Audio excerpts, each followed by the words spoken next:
지난주 우리는 사도신경을 통해서 우리가 믿는 것에 대해서 함께 우리가 살펴보았죠. 여러분, 사도신경을 고백한다는 것이 무엇일까요? 우리도 방금 이제 사도신경을 고백을 함으로써 예배를 시작했죠. 예수를 믿는다는 것이 무엇인지를 우리가 아는 것, 사도신경을 고백한다는 것의 의미입니다. 더 나아가 이 사도신경의 고백은요, 단순히 암송하는 것이 아니라 우리의 삶에 고백이 되어야 된다는 거예요. 왜냐하면 성도의 삶이란 목표를 세워서 그 목표를 향해 달려가는 것이 아니라 도망가고 싶은 현실을 버티고 말씀에 순종하며 하루하루를 우리가 살아갈 때 하나님이 우리 인생을 만들어 주시기 때문입니다. 그리고 우리는 계속해서 사무엘서를 통해서 다윗이라는 그 인물이 어떻게 하나님 마음에 합한 자로서 그 삶을 살아가고 있는지를 우리가 함께 알아보고 있죠. 앞서 말씀에서 다윗은 자신의 그 선한 의도를 가지고 하나님을 위해 집을 짓겠다라는 그 계획을 세웠습니다. 그러나 하나님은요, 그 다윗의 그 선한 계획을 거절하십니다.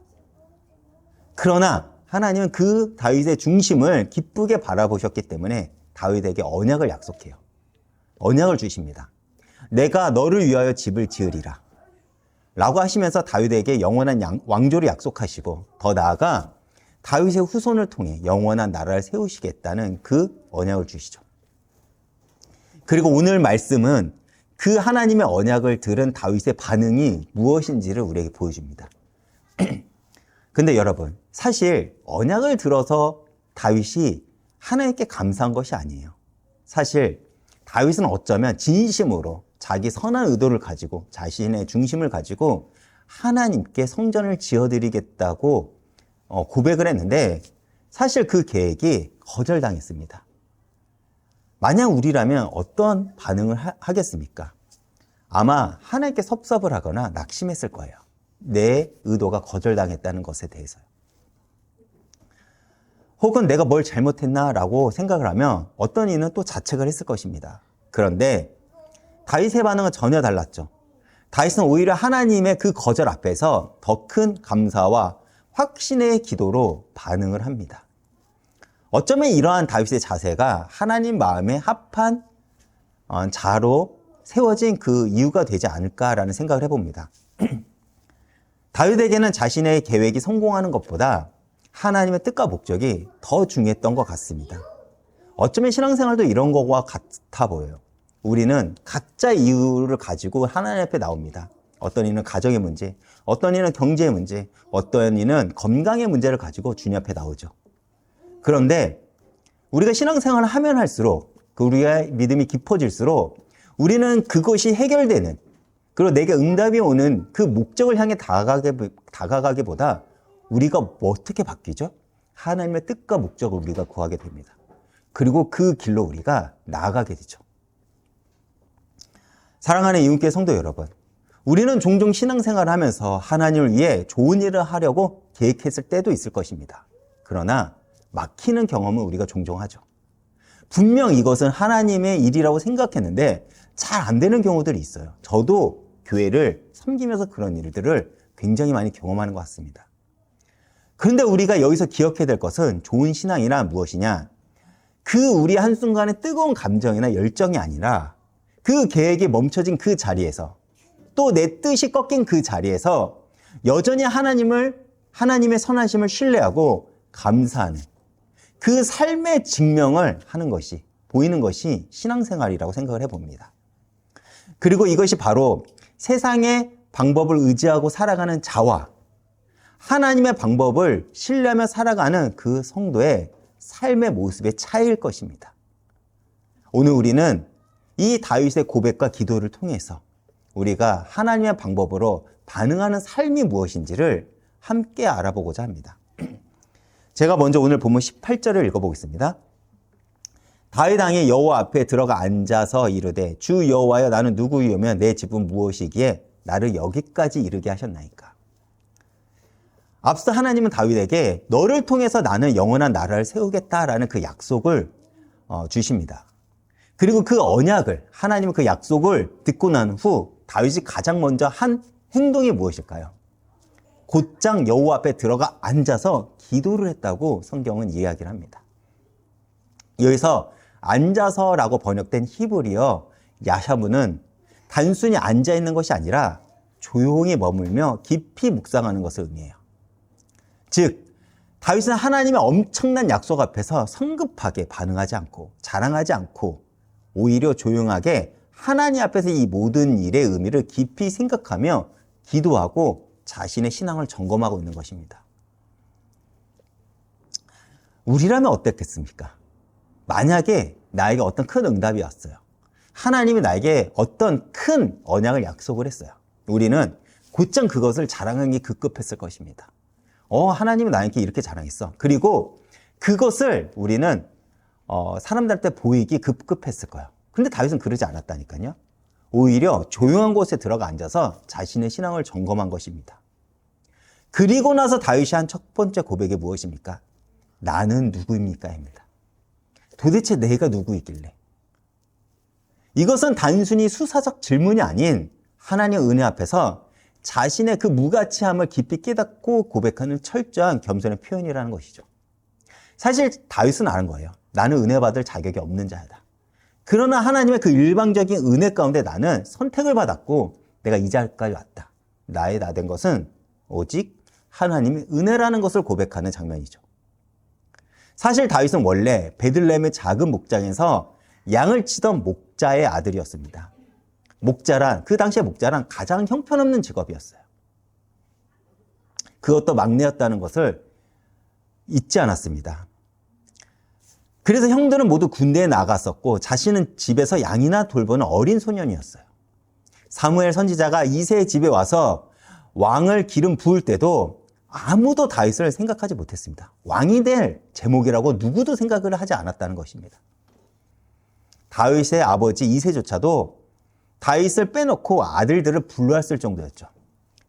그렇게 보잘것없었던 자신이 지금 이스라엘의 왕이 되어 있다는 것, 여기서 멈춘 것이 아니라 하나님께서 자신을 통해서 영원한 왕조를 약속해 줬다는 것, 이 모든 것이 다윗에게는 사실 생각하지도 못했던 일이었죠. 그렇게 다윗은요, 이것을 당연하게 여긴 것이 아니라 내가 도대체 누구이기에 이렇게 고백을 하고 있는 것입니다.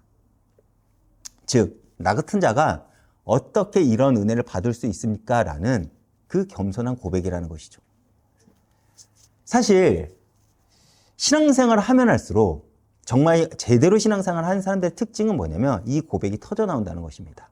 쉽게 누군가에게 답을 주려고 하지도 않고 쉽게 누구를 가르치려는 것도 아니고 내 신앙과 내가 받은 그 응답을 자랑하려는 것이 아니라 겸손히 하나님 앞에 엎드려 내가 누구이길래 나에게 이런 큰 은혜를 주십니까? 라는 그 고백을 한다는 것이죠. 오늘 본문에서 다윗은 하나님을요, 주 여호와라고 8번이나 반복해서 부릅니다. 이 말을 히브리어로 바꾸면 아도나이 야훼라고 하죠. 8번이나 반복을 한다니까요. 18절부터 29절까지요. 성경에서 반복은 강조입니다. 다시 말해 하나님을 강조해서 부른다는 것이죠. 그냥 부르는 것이 아니라 주 여호와 하나님이라고 부르는 거예요. 아도나이는 주인이라는 의미죠. 나의 주님, 나의 주인이 되신 하나님이요. 야훼는 언약적 하나님의 이름이죠. 나의 주인이신 그 언약의 하나님의 이름을 계속 반복해서 부르면서 나는 하나님이 나의 주인임을 고백하고 하나님의 약속을 신뢰합니다라는 다윗의 신앙을 이야기를 합니다. 지금 다윗은 자신의 모든 주권이 하나님께 있음을 분명히 고백하고 있는 것이죠. 그리고 이것이 오직 은혜로만 살아가는 성도의 참된 고백이라는 것입니다. 제가 19절과 21절에서 우리가 19절과 21절을 보면 다윗은 계속해서 하나님의 은혜를 감사로 고백합니다. 제가 19절만 읽어보겠습니다. 주 여호와여, 주께서 이것을 오히려 적게 여기시고 또 종의 집에 대하여 먼 장래까지 말씀하셨나이다. 주 여호와여, 이것이 사람의 법이니이다. 이것을 오히려 적게 여기시고, 이 표현이 얼마나 다윗이 하나님 앞에 겸손한 자세로 나아갔는지를 우리에게 보여줍니다. 우리는 어떻죠? 우리는 하나님께 굉장히 내가 이 응답을 받을 만한 마땅한 사람을 우리가 생각을 해요. 여러분, 우리의 구원은 당연한 게 아니에요. 우리가 착각하고 있는 게 뭐냐면 나는 구원받을 자격이 있어서 구원받았다고 우리는 생각을 합니다. 그렇지 않다니까요. 우리의 원래 존재 자체는 죄인입니다. 지옥 가는 것이 우리는 마땅한 거예요. 그런데 하나님의 일방적인 은혜로, 하나님의 우리를 향한 그 오직의 은혜로 우리가 구원받았다는 사실을 잊지 마시기 바랍니다. 우리가 값없이 은혜를 받았다고 해서 우리의 구원이 값싼 게 아니라는 것이죠. 지금 다윗은 이렇게 말하고 있는 것입니다. 하나님, 지금까지 내게 베풀어 주신 그 은혜도 이미 감당 못할 정도로 충분히 과분한 것입니다. 그러나 하나님께서 이것을 오히려 작은 일로 여기시고 더 큰 복, 영원한 왕족까지 약속해 주셨습니다. 이것이 어떻게 가능한 일이겠습니까? 라고 고백을 하는 것이죠. 이것이 은혜를 아는 자의 고백이라는 것입니다.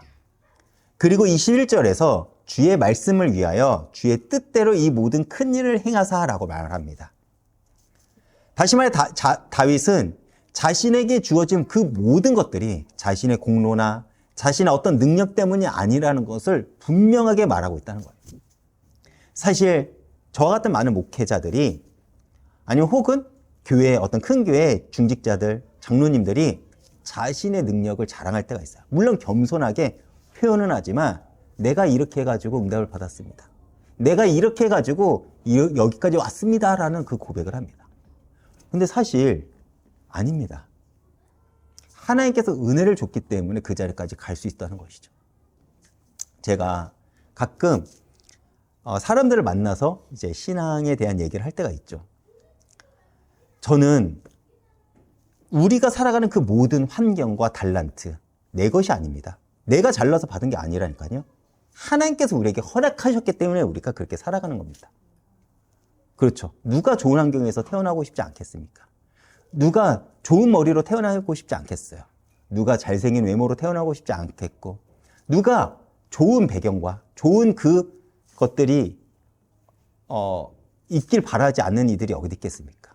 근데 많은 이들이 착각하는 게 뭐냐면 내가 잘나서 그렇게 살아간다고 생각을 하는 거예요. 아니에요. 모든 것이 하나님의 은혜 덕분입니다. 그것을 기억한다면 우리는 겸손할 수 있는 것이죠. 그래서 다윗은 이 모든 일이 하나님 말씀을 위하여 하나님 뜻대로 이루어질 것이라고 고백을 하고 있는 것입니다. 오늘날 많은 사람들이 이런 말 종종 합니다. 뉴스에도 나오고.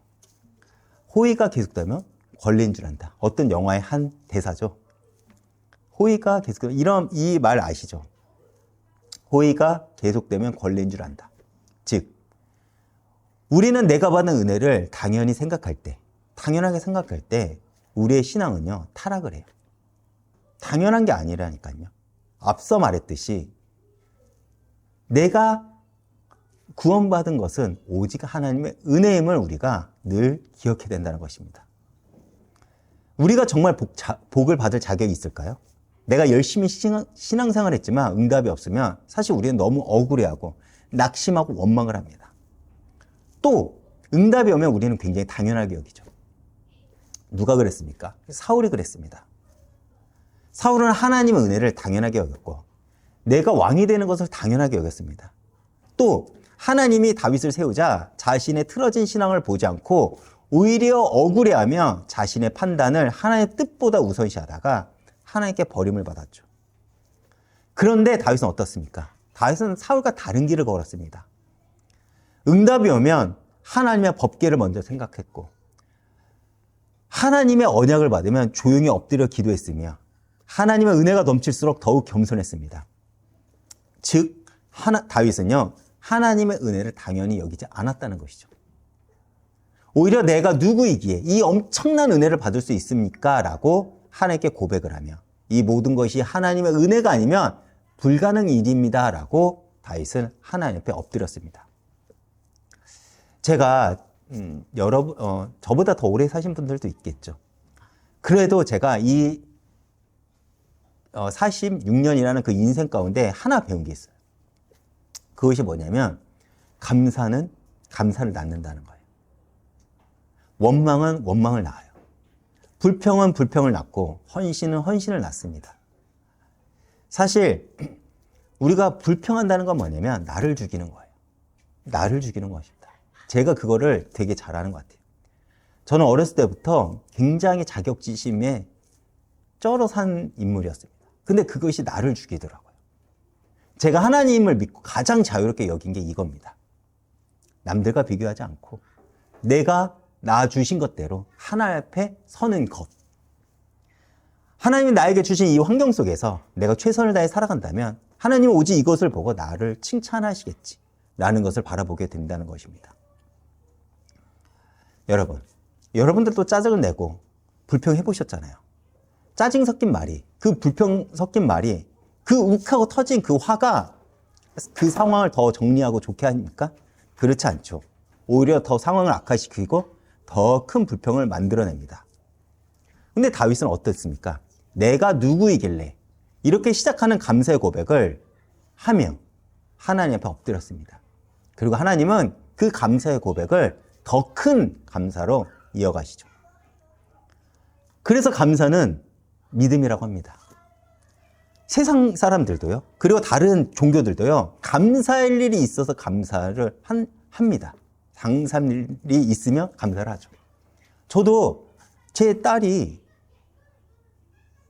공부를 잘한다는 소식을 듣고 건강한다는 이야기를 듣고 나중에 좋은 대학을 가고 좋은 직장을 가고 좋은 배우자를 만나면 감사할 것 같아요. 근데 우리는 그것을 믿음이라고 얘기하지 않습니다. 믿음이란 그럼에도 나는 하나님을 향한 감사가 터져나온 것입니다. 제가 이번 주 설교를 준비하면서 지금 다윗처럼 나에게 감사가 있는가라는 생각을 해봤습니다. 사실 저도 연약한 육체를 가지고 있기에 먹고 살아가는 문제에 저도 자유롭지 않습니다. 때로는 숨 막힐 정도로 막막해서 도망치고 싶을 때가 있어요. 그래서 어느 순간 저에게 불신앙과 불안이 닥치면 그 삶이 감당이 안 되더라고요. 그때 환경을 바꾸는 것이 다름이 아니니 감사의 고백이었던 것 같습니다.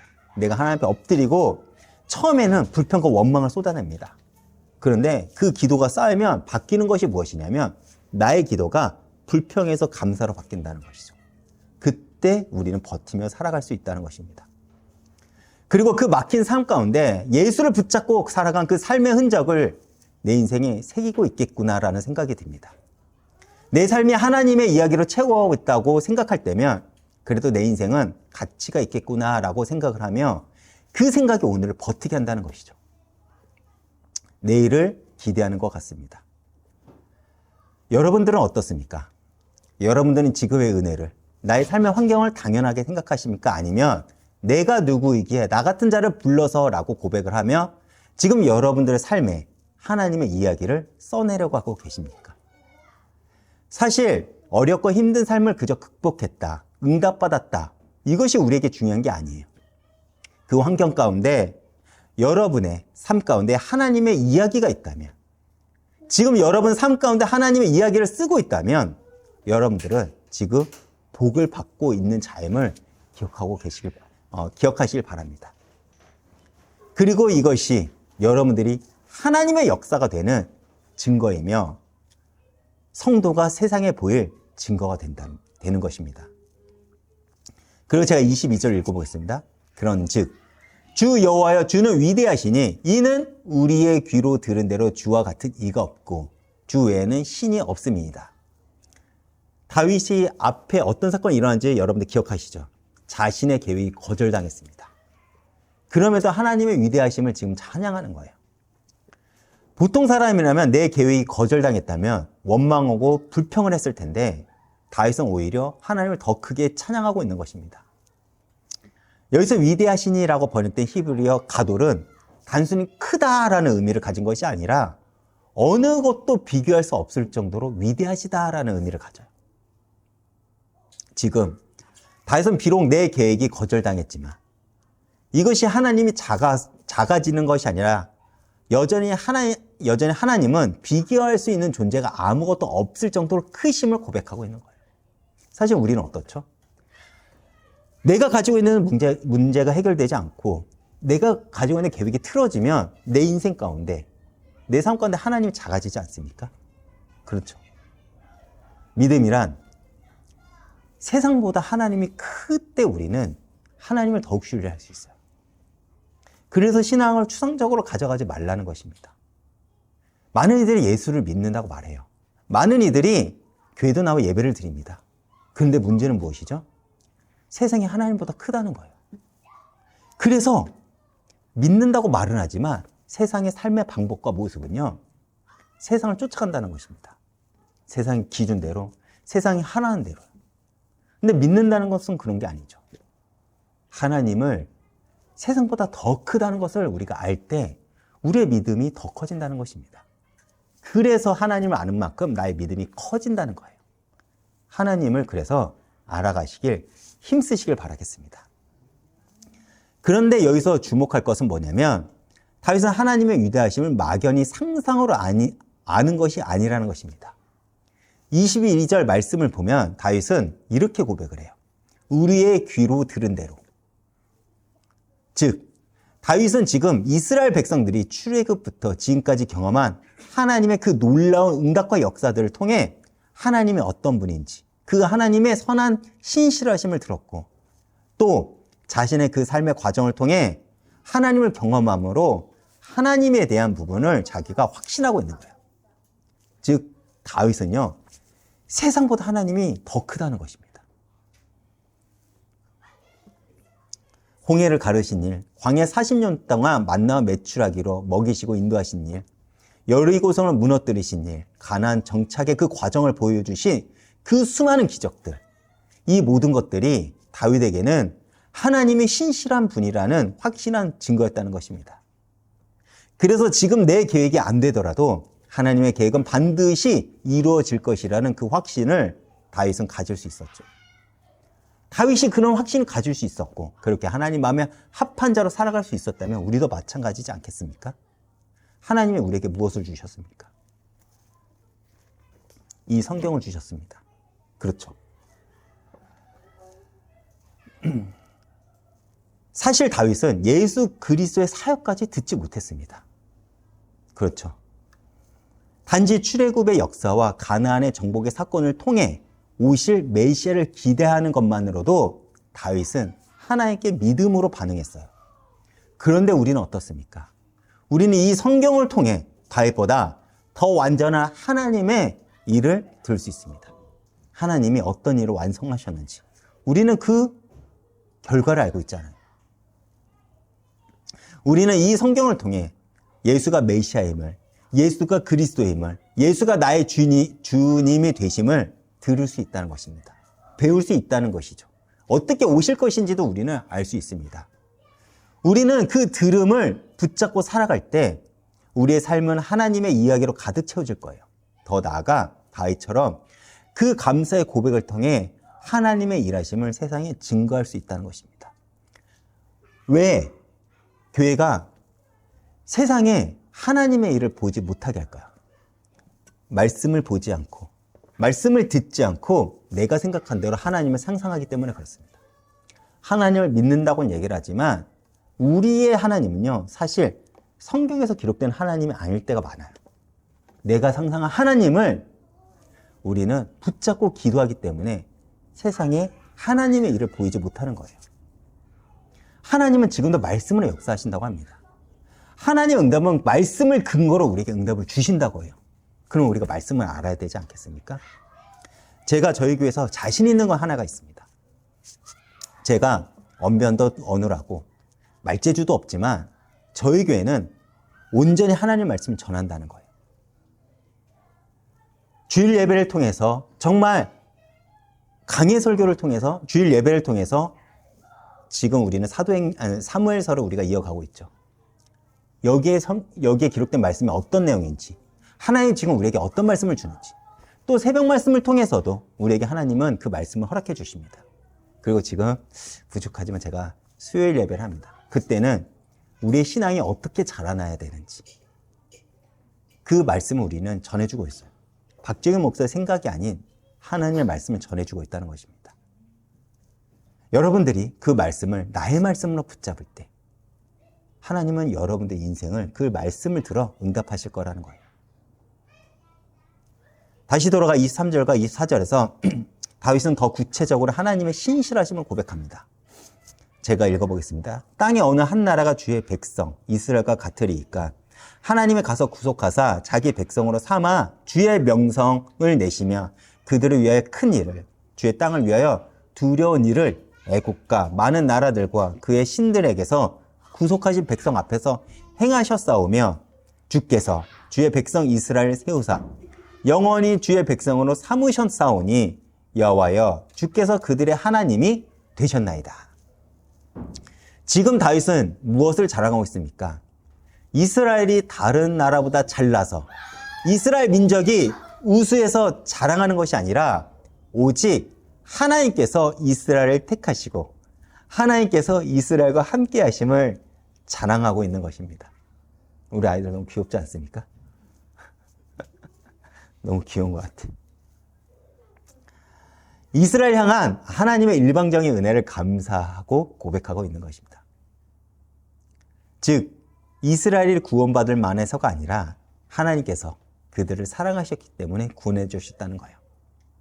우리도 마찬가지겠죠. 우리가 잘나서 우리가 진짜 대단해서 하나님이 우리를 선택해서 구원한 게 아니라 우리를 사랑했기 때문에 창세 전부터 우리를 택하사 우리를 구원해 주신 것입니다.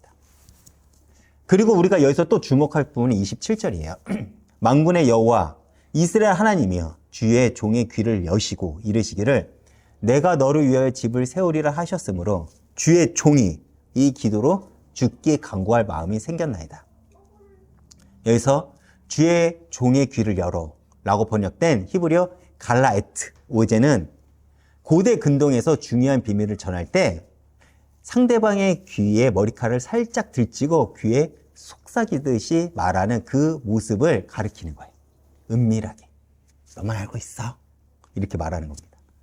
즉 지금 하나님은요 다윗에게 가장 친한 친구처럼 그리고 가장 사랑하는 자녀에게 하듯이 아주 친밀하게 또 중요한 비밀을 속삭이듯이 언약을 지금 약속하고 있는 것입니다.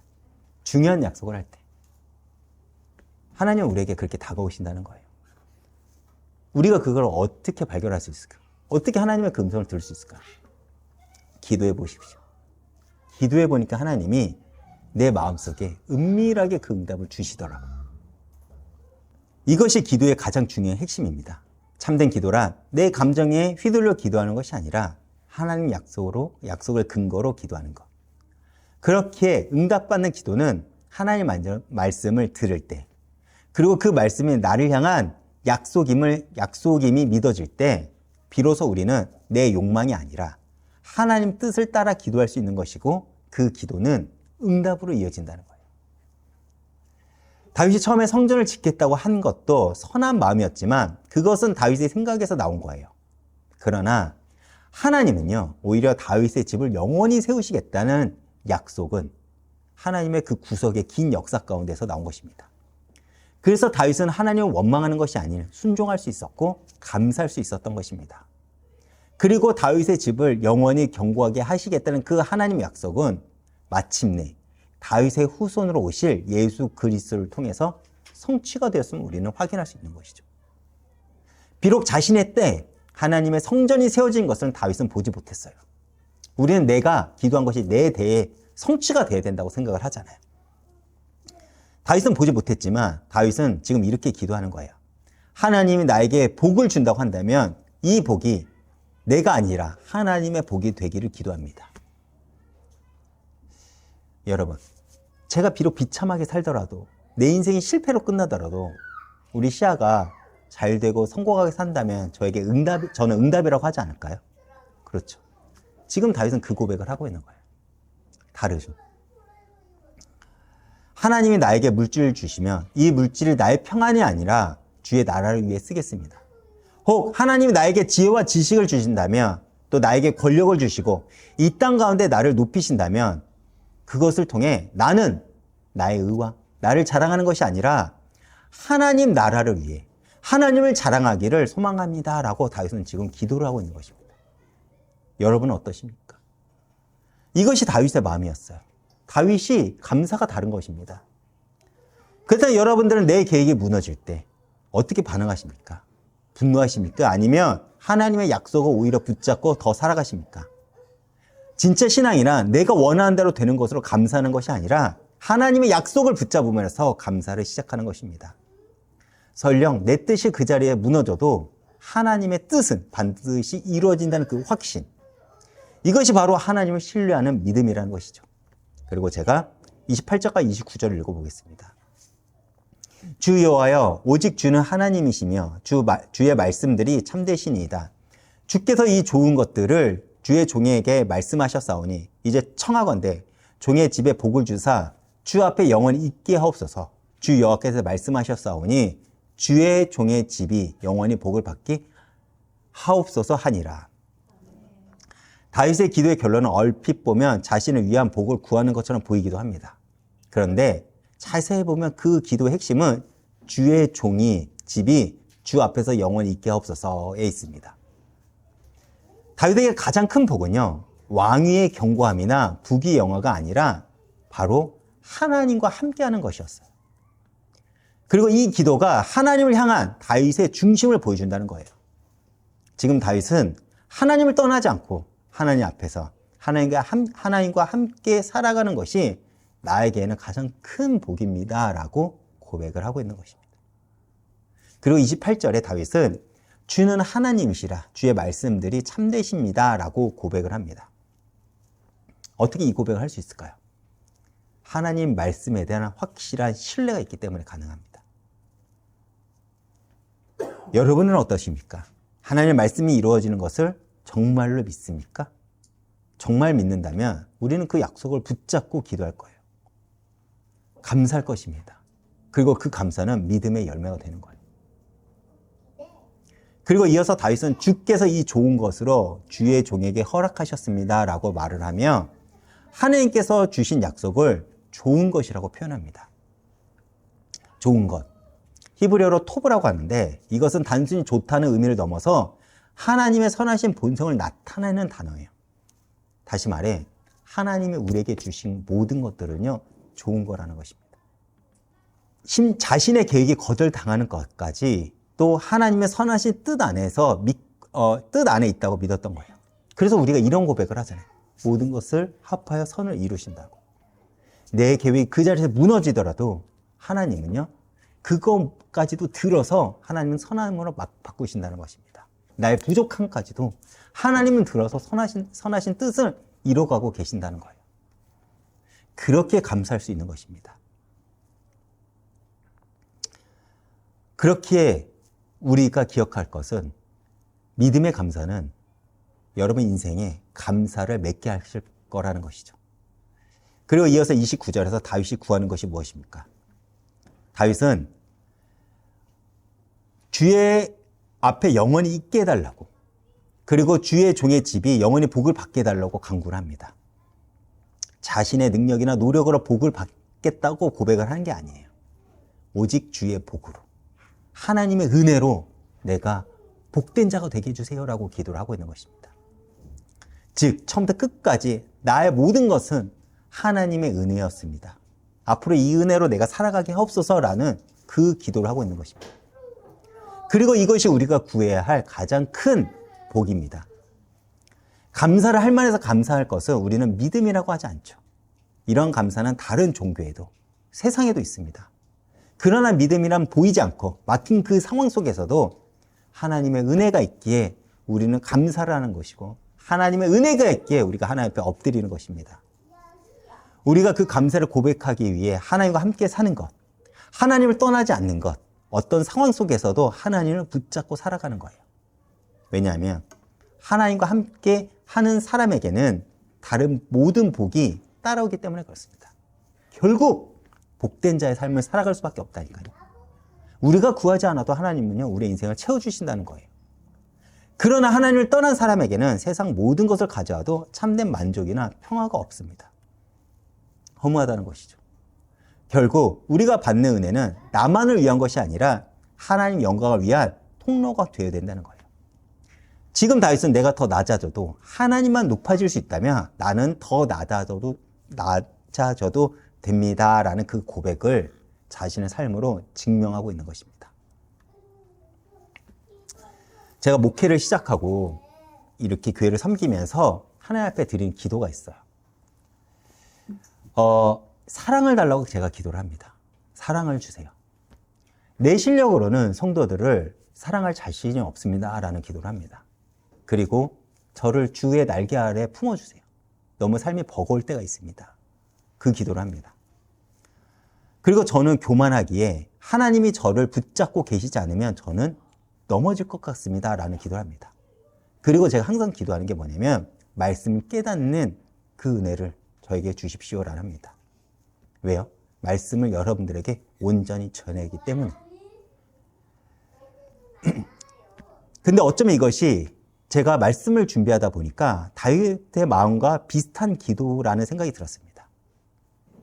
하나님께서 복을 주신다고 하니 그 복으로 하나님을 더 잘 섬기게 해달라는 기도. 그 복으로 인해 내가 하나님을 떠나지 않게 해달라는 기도. 하나님이 나에게 주신 복이 여러분들에게 흘러가기 위한 그 복이 되게 해주세요라는 기도를 하는 것 같습니다. 내가 받은 은혜가 나의 자랑거리가 되지 않고 하나님의 영광을 드러내는 통로가 되기를 원하는 것. 어쩌면 저의 기도의 핵심이라고 저는 봅니다. 하나님은 우리의 도움이 필요해서 부르시는 분이 아니죠. 오히려 우리의 삶 속에서 직접 오셔서 우리의 인생의 집을 지어주기를 원하십니다. 우리가 먼저 그의 나라와 의를 구할 때 하나님은 우리의 그 결핍된 삶의 부분까지도 책임져 주실 거예요. 그렇기에 하나님께서 우리에게 주시는 모든 복이 우리를 통해 다른 사람에게 흘러가는 통로가 되길 바랍니다. 제가 빠르게 결론을 맺겠습니다. 오늘 우리는 다윗의 기도를 통해 무엇을 배웠습니까?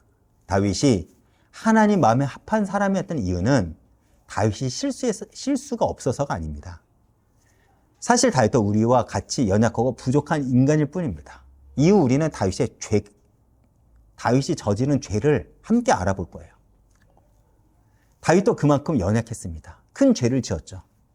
그럼에도 불구하고 다윗이 하나님 마음에 합한 자였던 이유는 어떤 상황 속에서도 하나님의 마음을 놓치지 않았기 때문에 그렇습니다. 오히려 내가 누구이기에 라는 그 겸손한 자신의 마음을 고백했죠. 자신의 그 실패한 감정에 휘둘리지 않고 하나님 약속을 신뢰했습니다. 그렇게 다윗은 자신을 위한 복보다 하나님의 영광을 더 중요하게 생각을 했죠. 그리고 다윗의 기도에는 한 가지 더 중요한 특징이 있어요. 바로 말씀대로 행하시옵소서 25절에 고백한 그 고백입니다. 다윗은 하나님께서 약속하신 것을 그대로 이루어달라고 기도를 했습니다. 내 뜻이 아닌 하나님 뜻대로, 내 계획이 아닌 하나님 계획대로 이루어지길 소망했다는 것입니다. 사실 우리도 그렇게 고백을 하지만 사실 우리는 그렇지 않아요. 우리는 내 계획과 내 뜻이 어그러지면 원망을 하죠. 우리가 가진 본성입니다. 다윗이 하나님 마음에 합할 수 있었던 이유는 뭐냐면 그 본성을 거슬러 하나님 뜻과 목적에 자신의 시선을 두었다는 것이죠. 그리고 이러한 다윗의 기도는 십자가의 예수 그리스도의 사역을 예표합니다. 어디서 우리가 그 사실을 발견할 수 있죠? 예수님께서 겟세마네 동산에서 나의 원대로 마옵시옵고 하나님의 원대로 하옵소서라는 기도를 했습니다. 이것이 하나님의 사역의 완성이라는 것이죠. 그렇다면 우리의 삶은 하나님의 역사가 어떻게 될까요? 다윗처럼 나의 계획과 뜻을 앞세우는 것이 아닌 우리 하나님의 뜻과 목적에 나의 시선을 두며 하나님의 말씀에 나의 삶에 굴복하며 우리가 살아갈 때 우리의 삶은 하나님의 역사가 될 것이고 우리는 하나님 마음에 합한 자가 될 거예요. 좋을 때만 감사하고 어려울 때는 원망하는 것이 아니라 어느 상황 속에서도 하나님께서 하신 일이 선할 것이다 라고 고백을 하며 매 순간 내 삶의 우선순위로 하나님이 될 때, 그것을 나의 삶에 증명을 할 때 우리는 하나님의 사람으로 비로소 이 땅의 교회로서 살아가게 될 것입니다. 물론 여전히 내 계획이 거절당하고 현실이 고단한 일들이 있을 수가 있어요. 하나님을 위해 좋은 것을 하려고 했는데 막힌 일들이, 섭섭한 일들이 우리 인생 가운데 생긴다니까요. 그러나 기억하십시오. 하나님은요, 여러분을 향한 그 약속을 결코 실패하지 않으신다는 것. 우리의 작은 계획이 무너져도 하나님의 크신 계획은 반드시 성취된다는 것. 다윗처럼 말씀하신 대로 행없소서라고 고백하면 내 자존심, 체면, 그 섭섭함을 거슬러 하나님의 그 기쁨을 더 소중히 여기는 거룩한 바보가 되시길 바랍니다. 골로새서 4장 2절에 기도를 계속하고 기도의 감사함으로 깨어있는 사람들이 여러분들이 되시길 바랍니다. 감사는 우리에게 주어진 조건에 의해 결정되지 않습니다. 감사는 결단입니다. 내 상황이 어려워도 믿음이란 하나님의 선하심을 신뢰하고 감사하고 결단하는 거예요. 그렇게 세상 사람들이 우리를 볼 때 정말 하나님이 살아계시는구나. 아, 하나님의 사람은 다르구나 라고 고백할 수 있도록 우리 모두가 다윗처럼 은혜를 아는 자가 되길 바랍니다. 또한 큰 응답이 올 때는 내가 누구이기에 이런 응답을 받았습니까? 이런 은혜를 받았습니까? 라고 고백하는 겸손한 마음이 여러분들의 있길 바랍니다. 그래서 올 한 해 우리 교회 표어가 있죠. 하나님의 소망을 전하는 통로. 여러분들이 그 통로가 되어 여러분의 삶을 통해 살아계신 하나님이 증거가 되고 사람들이 하나님을 보게 되길 주님의 이름으로 간절하게 축복합니다. 한 주도 내가 누구이기에 이런 은혜를 받았습니까? 라는 고백을 하며 감사의 마음을 회복하고 다윗처럼 하나님 마음에 합한 자들로 살아가는 즐거운 연휴가 되시길 축복드립니다.